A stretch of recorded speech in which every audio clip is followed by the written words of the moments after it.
ओम शांति। अभी ये विशेष दिवाली तक विशेष योग तपस्या के दिन चल रहे हैं। एक एक विकार पर विजयी होने के लिए कितना अंदर से गहरा अटेंशन, गहराई से स्वयं की चेकिंग, कहीं काम विकार, सूक्ष्म कामनाओं पर अटेंशन देना, क्रोध विकार पर कि क्यों हम माफ़ नहीं कर पाते, क्यों अपने स्वास्थ्य का ध्यान नहीं रखते। तो अपनी दिनचर्या पे अटेंशन दे के स्वास्थ्य पे ध्यान देकर अपने अंदर का चिड़चिड़ापन भी समाप्त। जितना अधिक स्वयं का दिनचर्या शेड्यूल सेट हुआ, स्वास्थ्य सेट हुआ, मन और शांत होने लगा। क्षमा दान कर देना और क्षमा मांग लेना, कितना अंदर से शांति की स्थिति बनी। लोभ विकार पर विजयी, किस प्रकार से सब संसारिक ठाठ बाट, नाम मान शान, उन सब का त्याग, अर्थात कोई आकर मुझे दे दे तो भी हमें इससे ठोकर मार सकें, मुझे ये सब नहीं चाहिए। अभी संगम युग पर बेताज बादशाह बन गए, तो इससे सांसारिक वस्तुओं, सांसारिक संबंधों का लोभ नहीं और कुछ नहीं चाहिए, ऐसी स्थिति। तो आज मोह पर स्पेशल अटेंशन दें। नष्टो मोहा स्मृतिर्लब्धा का अंतिम अध्याय गीता ज्ञान में है और हमारा सबसे स्नेह हो, पर्टिकुलर स्नेह मोह कहलाता है। पर्टिकुलर किसी पर अटेंशन देना मोह है। इसलिए मोह सताए नहीं, मोह तड़पाए नहीं, तो वो जब स्नेह में कन्वर्ट हो जाएगा तो मोह खत्म। जब बाबा से अटैचमेंट हो जाएगी तो संसारिक अटैचमेंट खत्म। तो इसलिए आज किसी भी प्रकार का अटैचमेंट नहीं, सिर्फ खुद पर ध्यान देना है। मेरा बाबा से कितनी अटैचमेंट है। कितना प्यारे बाबा ने समझाया हमें। 31 अक्टूबर 2020। मीठे बच्चे, तुम्हारा फर्ज है सबको स्थायी सुख और शांति का रास्ता बताना। शांति में रहो और शांति की बख्शीश दो, शांति का ही इनाम दो सबको। प्रश्न है, किस गुह्य राज को समझने के लिए बेहद की बुद्धि चाहिए? किस गुह्य राज को समझने के लिए बेहद की बुद्धि चाहिए? उत्तर है, ड्रामा की जो सीन जिस समय चलनी है उस समय ही चलेगी। इसकी एक्यूरेट आयु है। बाप भी अपने एक्यूरेट टाइम पर आते हैं। इसमें 1 सेकंड का भी फर्क नहीं पड़ सकता। पूरे 5000 वर्ष के बाद बाप आकर प्रवेश करते हैं। यह गुह्य राज समझने के लिए बेहद की बुद्धि चाहिए। गीत है, बदल जाए दुनिया न बदलेंगे हम। संसार सारा एक तरफ हो जाए, हम अपने मार्ग से हटेंगे नहीं, अटल हैं। ओम शांति। रूहानी बच्चों प्रति रूहानी बाप बैठ समझाते, बच्चों को रास्ता बताते। कहाँ का? शांति धाम, सुख धाम का। इस समय सब मनुष्य विश्व में शांति चाहते हैं। हर एक इंडिविजुअल भी चाहते हैं और विश्व में भी शांति चाहते हैं। हर एक कहते हैं मन की शांति चाहिए। अब वो भी कहाँ से मिल सकती है? शांति का सागर तो बाप ही है, तो जिससे वर्षा मिल सकता है। इंडिविजुअल भी मिलता है, होलसेल भी मिलता है, यानी सबको मिलता है। जो बच्चे पढ़ते हैं समझ सकते हैं, हम शांति का वर्षा लेने अपना भी पुरुषार्थ करते, औरों को रास्ता बताते हैं। विश्व में शांति तो होनी ही है, चाहे कोई वर्षा लेने आए या ना आए। बच्चों का फर्ज है सब बच्चों को शांति देना। तो तुम बच्चों का फर्ज है जो दुनिया में बाकी बाबा के सब बच्चे हैं उनको भी शांति देना। ये समझ नहीं सकते 2-4 को वर्षा मिलने से क्या होगा।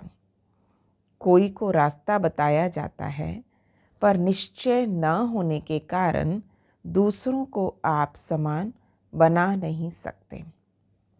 जो निश्चय बुद्धि है वो समझते हैं बाबा से हमको वर मिल रहा है, वरदान देते हैं ना। दुनिया में क्या कहते हैं, आयुष्मान भव, धनवान भव। वो तो सिर्फ कहने से आशीर्वाद तो नहीं मिल सकती ना। आशीर्वाद मांगते हैं तो उन्हें समझाया जाता है तुमको शांति चाहिए तो ऐसे पुरुषार्थ करो, मेहनत से सब कुछ मिलेगा। भक्ति मार्ग में कितनी आशीर्वाद लेते, माँ बाप टीचर गुरु आदि सबसे मांगते हैं हम सुखी और शांत रहें। आशीर्वाद का पर्पस क्या है, हम सुखी और शांत रहें।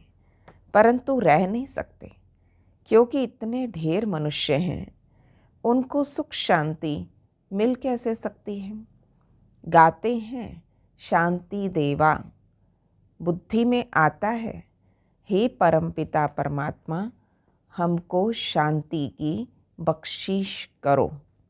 वास्तव में बख्शीश उसको कहा जाता जो चीज़ उठाकर दे देवे, इनाम में चलो ये लो हम खुश हुए तो इसलिए बख्शीश दे दी। कहेंगे ये तुमको बख्शीश है, ये तो इनाम है तुम्हारे लिए। और बाबा कहते बख्शीश कोई कितनी भी करते, कोई धन की, मकान की, कपड़े आदि की भी कर देवे, है ना। दान पुण्य करने वाले बहुत बड़े बड़े होते हैं, कोई मकान दान कर देता है, कोई कपड़े।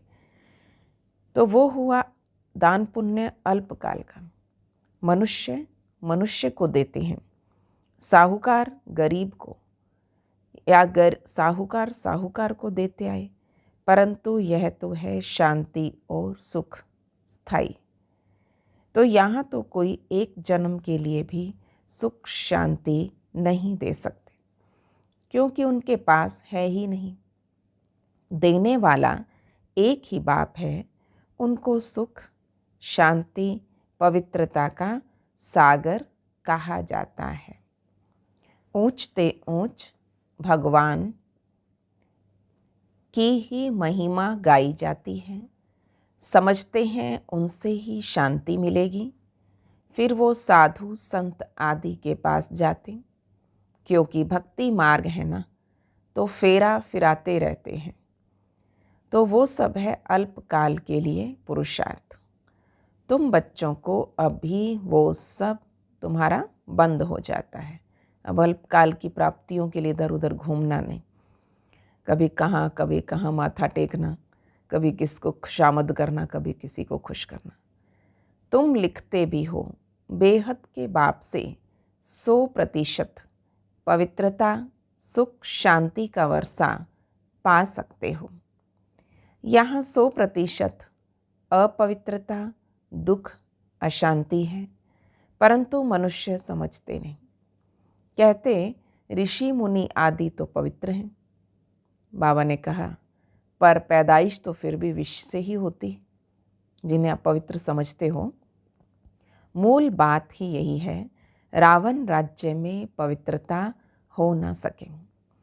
पवित्रता सुख आदि सबका सागर एक ही बाप है। तुम जानते हो हमको शिव बाबा से 21 जन्म अर्थात आधा कल्प 2500 वर्ष के लिए वर्षा मिलता है। ये तो गारंटी है। आधा कल्प सुख धाम, आधा कल्प है दुख धाम। सृष्टि के 2 भाग हैं, एक नई एक पुरानी। परंतु नई कब पुरानी कब होती ये भी जानते नहीं हैं। झाड़ की आयु इतनी एक्यूरेट बता न सके। अभी बाप द्वारा तुम इस झाड़ को जानते हो। आज बुद्धि में रखना, पेड़ के चित्र पे बाबा ने क्या समझाया। ये 5000 वर्ष का पुराना झाड़ है। इसकी एक्यूरेट आयु का तुम्हें पता है।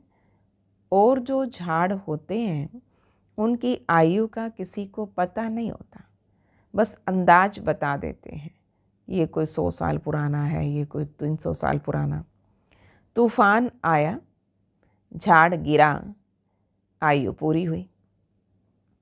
मनुष्यों का भी अचानक मौत होता रहता है। इस बेहद के झाड़ की आयु पूरे 5000 वर्ष। इसमें एक दिन ना कम ना जास्ती हो सकता। ये बना बनाया झाड़ है, इसमें फ़र्क नहीं पड़ सकता। ड्रामा में जो सीन जिस समय चलनी है उस समय ही चलेगी, इसमें फ़र्क नहीं पड़ सकता। तो आयु भी एक्यूरेट, बाप को भी नई दुनिया स्थापन करने आना है एक्यूरेट टाइम पर। एक सेकंड का भी उसमें फ़र्क नहीं पड़ सकता। ये भी अब तुम्हारी बेहद की बुद्धि हुई। भगवान आए तो कितना एक्यूरेट टाइम पर आ जाते हैं। तुम ही समझ सकते हो। पूरे 5000 वर्ष के बाद बाप आकर प्रवेश करते हैं इसमें। इसलिए ही तो शिवरात्रि कहते, श्री कृष्ण के लिए जन्माष्टमी कहते। शिव की जन्माष्टमी नहीं कहते, शिव की रात्रि कहते हैं। क्योंकि अगर जन्म हो फिर मौत भी हो। मनुष्यों का जन्मदिन कहेंगे, शिव के लिए हमेशा शिवरात्रि कहेंगे। दुनिया में इन बातों का कुछ भी पता नहीं। तुम समझते हो शिवरात्रि क्यों कहते हैं, जन्माष्टमी क्यों कहते हैं। उनका जन्म दिव्य अलौकिक है, जो और कोई का हो ही नहीं सकता। भगवान का आना, उनका जन्म और कर्म दिव्य और अलौकिक है, तो ये कोई नहीं जानता। शिव बाबा कब कैसे आते, शिवरात्रि का अर्थ क्या है, तुम ही जानते हो। ये है बेहद की रात, भक्ति की रात पूरी हो दिन होता। ब्रह्मा की रात और दिन तो फिर ब्राह्मणों का भी तो हुआ। तो ब्रह्मा के साथ साथ हम ब्राह्मणों का दिन, ब्राह्मणों की रात। तो एक ब्रह्मा का खेल थोड़ी चलता है। अब तुम जानते हो अब दिन शुरू होना है। तो अभी क्या चल रहा है, दिन शुरू होना, सतयुग आना है। तो संगम युग को बाबा अमृत वेला कहते हैं। पढ़ते पढ़ते जाए अपने घर पहुँचेंगे, फिर दिन में आएंगे। पहले परमधाम जाएंगे, फिर सतयुग में आएंगे। आधा कल्प दिन, आधा कल्प रात गाई जाती है, परंतु किसी की भी बुद्धि में नहीं आता।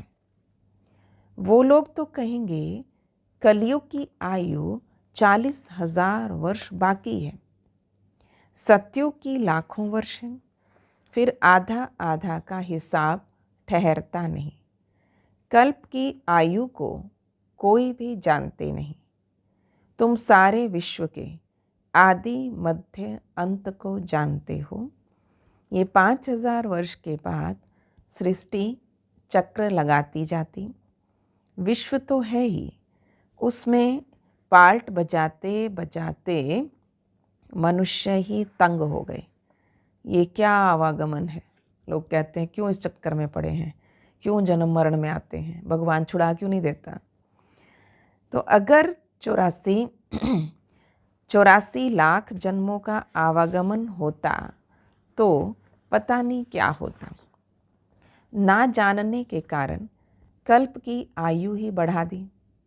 अभी तुम बच्चे बाप से सम्मुख पढ़ रहे हो और अंदर में भासना आती है कि हम प्रैक्टिकल में बैठे हैं। सचमुच भगवान पिता टीचर बन गया, हमारे पढ़ा रहे हमें। सचमुच भासना आती है। हम प्रैक्टिकल में बैठे हैं। पुरुषोत्तम संगम युग को भी जरूर आना है। कब आता है, कैसे आता है, ये कोई भी नहीं जानते। तुम बच्चे जानते हो तो कितना गदगद होना चाहिए। तुम ही कल्प कल्प बाप से वर्षा लेते हो, अर्थात माया पर जीत पाते हो, फिर हारते हो। ये है बेहद की हार और जीत। उन राजाओं की तो बहुत ही हार जीत होती रहती है। अनेक लड़ाइयाँ लगती हैं। छोटी छोटी सी लड़ाई लगती तो कह देते हैं अब हमने ये जीता। उतनी सी लड़ाइयों में खुश हो जाते कि हम जीत गए। क्या जीता? थोड़े से टुकड़े को जीता। बड़ी लड़ाई में हारते हैं तो फिर झंडा गिरा देते हैं। उनका झंडा उतार देंगे, दूसरे राजा का झंडा चढ़ेगा। फिर पहले पहले तो एक राजा होता है, फिर और वृद्धि होती जाती। पहले पहले इन लक्ष्मी नारायण का राज्य था, फिर और राजाएं आने शुरू हुए। जैसे पोप को दिखाते हैं, पहले एक था, फिर नंबरवार और पोप भी बैठते गए। किसी की मृत्यु का तो ठिकाना ही नहीं ना, कब शरीर छोड़ दे तब दूसरा पोप आ जाएगा। तुम बच्चे जानते हो हमको बाबा अमर बना रहे हैं, अमरपुरी का मालिक बना रहे हैं। तो कितनी खुशी होनी चाहिए कि ये मृत्यु लोक और हम जा रहे हैं अमर लोक में। इन बातों को नया कोई समझ ना सके, उनको मज़ा ही नहीं आएगा जितना पुरानों को मज़ा आता है। पुराने एक एक बात को, एक एक पॉइंट को समझ रहे होते हैं, एंजॉय कर रहे हैं। दिन प्रतिदिन वृद्धि को पाते रहते निश्चय पक्का हो जाता। इसमें सहनशीलता भी बहुत होनी चाहिए। पुरुषार्थ के मार्ग में सबसे अच्छी बात है जितना सहनशील बनना सीख गए, जितना शांत रहना, मुस्कुराना सीख गए। बस मुस्कुरा के बात टाल दो, ख़त्म करो। इसमें सहनशीलता भी बहुत होनी चाहिए। ये तो आसुरी दुनिया है, दुख देने में देरी नहीं करते। तुम्हारी आत्मा कहती है हम अभी बाबा की श्रीमत पे चल रहे हैं। हम कहाँ गए? संगम युग पर। बाकी तो सब कलयुग में हैं। हम अभी पुरुषोत्तम बन रहे हैं, पुरुषों में उत्तम पुरुष। पर इस पढ़ाई से बनते हैं, पढ़ाई से ही चीफ जस्टिस आदि बनते हैं। तुमको बाप पढ़ाते हैं, इस पढ़ाई से ही अपने पुरुषार्थ अनुसार पद पाते हैं। जितना जो पढ़ेंगे उतना ग्रेड मिलेगी। इसमें राजाई की ग्रेड है, वैसे उस पढ़ाई में राजाई की ग्रेड नहीं होती। यहाँ तो बाबा कहते अच्छा पढ़ोगे तो राजा बनोगे, उसके बाद धीरे धीरे प्रजा, कहीं दास दासी। उस पढ़ाई में राजाई की ग्रेड नहीं होती। चाहे कोई कितना फर्स्ट क्लास पास कर दे और वो दिन दुनिया में जैसे भाई IAS बनना है, तो ज़रूरी नहीं कि इस क्लास में टॉप करने से वो बन जाएगा। तो बाबा ने कहा बच्चे तुम जानते हो हम राजाओं का राजा बन रहे हैं। बाबा ने कितना बड़ा टेम्पटेशन, इतना बड़ा लोभ दे दिया। इसके आगे संसारिक लोभ क्या है? इसीलिए बाबा से प्यार प्रीत जुड़ जाती। हम तुम्हें राजाओं का राजा बनाते। अंदर कितनी खुशी होनी चाहिए। हम डबल सिरताज बहुत ऊंच बनते हैं। डबल सिरताज, देखो अपना सिर पर 2 ताज चमक रहे हैं। कितना हीरे रतनों से जड़ित होगा और पीछे एक लाइट का सुंदर औरा होगा।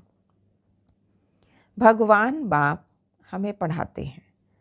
कभी कोई समझ ना सके कि निराकार बाप कैसे आके पढ़ाते। मनुष्य पुकारते हैं हे पतित पावन आकर हमें पावन बनाओ, फिर भी पावन बनते नहीं। बाबा कहते काम महाशत्रु है। तुम एक तरफ पुकारते हो कि पतित पावन आओ, और अब मैं आया हूँ कहता हूँ बच्चे अब पतितपना छोड़ दो, बुलाया इसीलिए था ना, पतित पावन कह के। तो अब पतितपना छोड़ दो। तो तुम छोड़ते क्यों नहीं? ऐसे थोड़ी बाप तुम्हें पावन बनाए और तुम पतित बनते रहो, है ना। बाबा पवित्रता का मार्ग बता रहा है और ज्ञान सुन के भी पतित दुनिया में जाने के सारे रास्ते अपनाओ क्यों? ढेर ऐसे पतित बनते हैं। कोई सत्य बताते हैं, बाबा के सामने सच सच सुनाते हैं, चाट कहीं नहीं बताते। बाबा ये भूल हो गई तो बाबा कहते हैं कोई भी पाप कर्म हो जाए फौरन बताओ, छुपाओ मत, बातें बनाओ मत। बाबा ने कितना अच्छा बाबा ने कहा था कि अव्यक्त पालना का वरदान लेना है तो स्पष्टवादी बनो। ये कई बातें छुपाने बनाने वाले होते हैं, तो बाबा कहते हैं उससे पाप कर्म बढ़ेंगे। कोई सच कोई झूठ बोलते, कौन पूछते हैं? ये देखो ना, कौन पूछ रहा है मेरे सामने बैठकर? मैं थोड़ी एक एक के अंदर बैठ जानूंगा, ये तो हो ना सके। मैं आता हूँ सिर्फ राय देने। पावन नहीं बनोगे तो तुम्हारा ही नुकसान है। कि शिव बाबा का कोई नुकसान है क्या? कि शिव बाबा की राजधानी स्थापन नहीं होगी अगर मैं पावन नहीं बनूंगा तो? बाबा साइड में करेगा। ये बच्चे तुम साइड हो, लाइन लंबी है, औरों को आने दो आगे। तो पावन नहीं बनोगे तो तुम्हारा ही नुकसान है। मेहनत कर, पावन से फिर पतित बन जाएंगे तो की कमाई चट। लज्जा आएगी, हम खुद ही पतित बन पड़े तो दूसरों को कैसे कहोगे पावन बनो? पवित्रता का मार्ग कैसे बताओगे? अंदर दिल खाएगा कि हमने कितना फरमान का उल्लंघन किया। यहाँ तुम बाप से डायरेक्ट प्रतिज्ञा करते हो, जानते हो बाबा हमें सुख धाम शांति धाम का मालिक बनाते हैं। तो हाजिर नाजिर है, हम उनके सम्मुख बैठे हैं। इससे पहले ये नॉलेज थोड़ी थी, ना कोई गुरु था जिसने ऐसी नॉलेज दी। अगर गुरु होता तो सिर्फ एक को ज्ञान देते क्या? गुरुओं के फॉलोवर्स तो बहुत होते, एक थोड़ी होगा। ये समझने की बातें हैं। सतगुरु है ही एक, तो वो हमें रास्ता बताते हैं, हम फिर औरों को बताते हैं। तुम सबको कहते हो बाप को याद करो, बस ऊंचते ऊंच बाप को याद करने से ऊंच पद मिलेगा। तुम राजाओं के राजा बनते हो, तुम्हारे पास अनगिनत धन होगा। तुम अपनी झोली भरते हो ना, तुम जानते हो बाबा हमारी झोली खूब भर रहे हैं। कहते हैं कुबेर के पास बहुत धन था, धन का देवता माना जाता कुबेर। वास्तव में तुम हर एक कुबेर हो। बताओ, अब किसी चीज़ का लोभ होगा?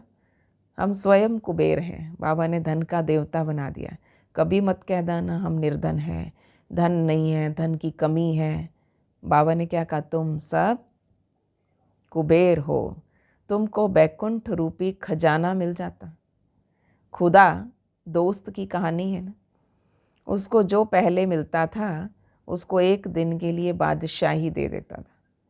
ये सब दृष्टांत हैं। अल्लाह माना बाप, वो अव्वल दिन रचता है, फिर साक्षात्कार हो जाता। तुम जानते हो बरोबर हम योग बल से विश्व की बादशाही लेते हैं। अच्छा, मीठे मीठे सिकिलधे बच्चों प्रति माता पिता बाप दादा का याद प्यार और गुड मॉर्निंग। रूहानी बाप की रूहानी बच्चों को नमस्ते। हम रूहानी बच्चों की रूहानी बाप दादा को नमस्ते जी, नमस्ते जी। गुड मॉर्निंग बाबा, शुक्रिया बाबा, वाह बाबा वाह। कितना अच्छा समझाया आज बाबा ने। कैसे नई दुनिया में जाओगे? इस आसुरी दुनिया के आसुरी संस्कार निकालने पड़ते हैं। तो वो दैवी गुण बाबा ने आज एक बताया, सहनशीलता का। और क्या करेंगे आज? इतना बड़ा बाबा ने टाइटल दे दिया, तुम सब हर एक कुबेर हो। तो इसलिए संसारिक धन दौलत का लालच नहीं करना, क्योंकि वो लालच करते करते फिर पुराने संसार में कहीं चले ना जाओ। तो बाबा ने आज कहा, पहला पॉइंट होमवर्क है, इस आसुरी दुनिया में बहुत बहुत सहनशील बनकर रहना है। इस आसुरी दुनिया में बहुत बहुत सहनशील बनकर रहना है। कोई गाली दे, दुख दे तो भी सहन करना है, रिएक्ट नहीं करना। इंस्टेंट एक्शन में आ जाना, इंस्टेंट रिस्पॉन्ड करते ना तुरंत, उसको रिएक्शन बोलते हैं। तो इसलिए थोड़ा सा पॉज दे दें, कुछ सेकंड रुक जाएं और उसके बाद आराम से शांति से जवाब दें। इंस्टेंट रिएक्शन नहीं करना। कोई गाली दे, दुख दे तो भी सहन करना है। और अगर किसी ने उल्टा सुल्टा बोल दिया, गालियाँ दे दी और आप चुप हो, शांत हो, इसका मतलब हिसाब किताब पूरा हो और आप फिर नॉर्मल बिहेव कर रहे हो, इसका मतलब बहुत बड़ा हिसाब था, चुकतू हो गया। बाप की श्रीमत कभी नहीं छोड़नी, बाबा की श्रीमत कभी नहीं छोड़नी। दूसरा, डायरेक्ट बाप ने पावन बनने का फरमान किया है, इसलिए कभी भी पतित नहीं बनना। कभी कोई पाप हो तो छिपाना नहीं है, तुरंत बताओ, ज़िंदगी में दोबारा फिर नहीं होगा। छुपा लिया, सोचते नहीं नहीं आगे से नहीं करेंगे, पर अभी नहीं बताते, ऐसे इंप्रेशन ख़राब हो जाएगा, क्या सोचेंगे बाबा, क्या सोचेंगी दीदियाँ। इसलिए बाबा कहते बता देने से दुआएं मिलती हैं हमेशा। बाबा को लगता है कितना सच्चा, कितना प्यारा बच्चा है। आज का वरदान है, जैसे बाबा बहुरूपी है ना, कभी कुछ बन जाते हैं, ऐसे बाप समान बहुरूपी भव का बाबा ने वरदान दिया। परमात्म मिलन द्वारा, ध्यान से महसूस करते हुए, बाबा का वरदानी हाथ मेरे सिर पर है। परमात्म मिलन द्वारा रूह रिहान का सही रिस्पॉन्ड प्राप्त करने वाले बाप समान बहुरूपी भव। बाबा से मिलन का अनुभव, उसमें बाबा ने कहा बाबा से रूह रिहान करो, पर कैसे करो, साथ साथ रिस्पॉन्ड फील करो। बाबा को पिता माना, रिस्पॉन्ड फील करो, क्या कह रहा है मेरा पिता।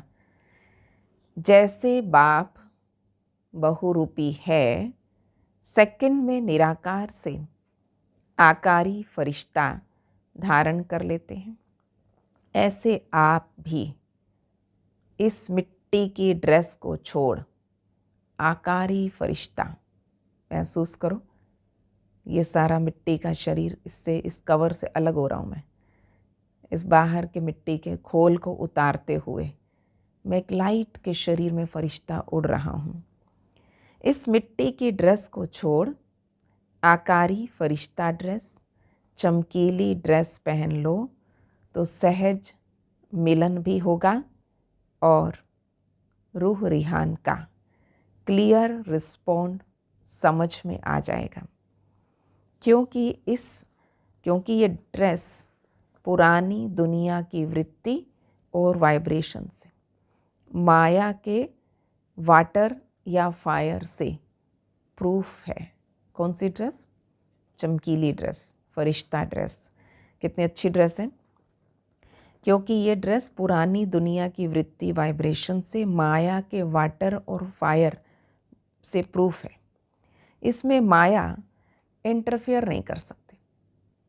जब तक आप लाइट की ड्रेस में फरिश्ता बनकर घूम रहे हो, माया आ नहीं सकती। उमंग उत्साह से, खुशी से, मुस्कुराते हुए हर काम कर रही हूँ, क्योंकि मैं फरिश्ता ड्रेस में हूँ। चलते फिरते योग युक्त हो जाओगे। इसमें माया इंटरफेयर नहीं कर सकती। स्लोगन है, दृढ़ता असंभव से भी संभव करा देती है।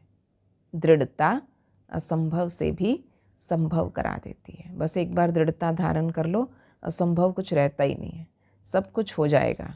मुश्किल नहीं है कुछ भी, अगर ठान लीजिए। ओम शांति।